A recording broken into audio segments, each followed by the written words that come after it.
Heligo Books presents Connect, written by Simon Lancaster and read by me, the author. Note to the listener: before we get started, grab a journal or notebook so you have them ready to go for the exercises we'll be doing together. Connections.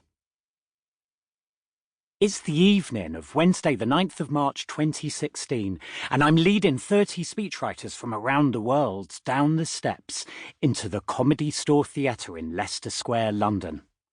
Among us are speechwriters to Fortune 500 CEOs, prime ministers, monarchs, celebrities, and billionaire philanthropists.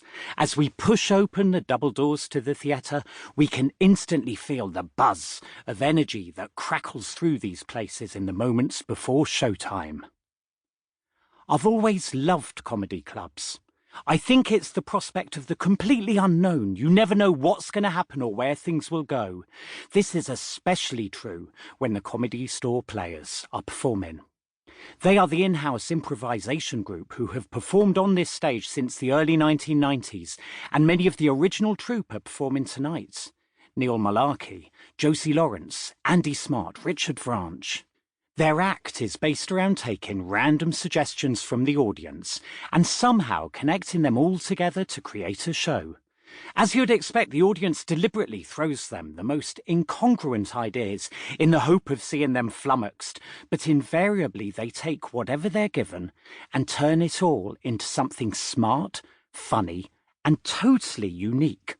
It's not every day you see a Shakespearean tragedy about a prostitute and a prime minister under attack from a flying panda with nothing to protect them but a pepperoni pizza.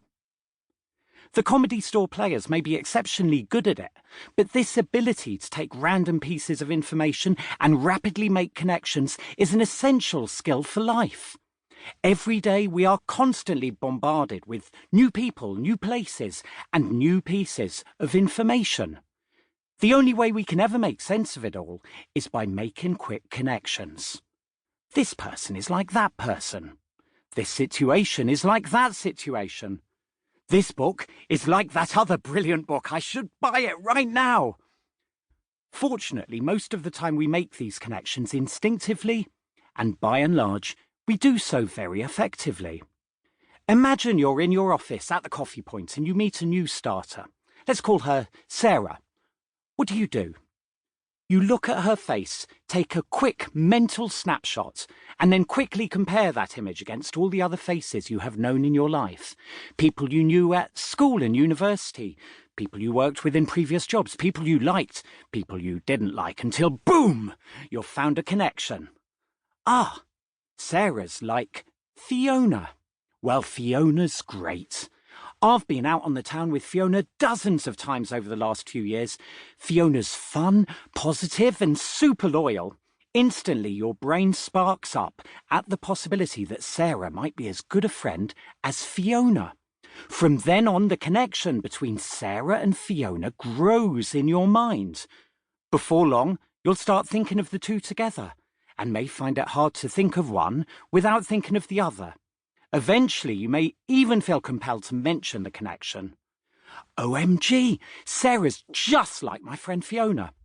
And if the connection between them gets really strong, you might even start to insist, Sarah, you must meet my friend Fiona. Connections like these help us quickly comprehend and categorize new people we meet. According to Princeton psychologists Janine Willis and Alexander Todorov, we decide in a tenth of a second if we trust someone or not. It's a blink of an eye. And these first impressions are very much guided by similarities to people we've known or met before, family, friends, even people with whom we've only had the most fleeting contacts. If someone looks like someone who made us feel warm, we'll assume they'll also make us feel warm. If someone looks like someone who gave us the creeps, we'll assume that they're a bit creepy too. Our brain works through connections like these, and they can frequently be very helpful, sparing us the bother of more rigorous analysis or the discomfort of ambiguity, providing quick and simple signals to how we should act. And these... Sample complete. Ready to continue?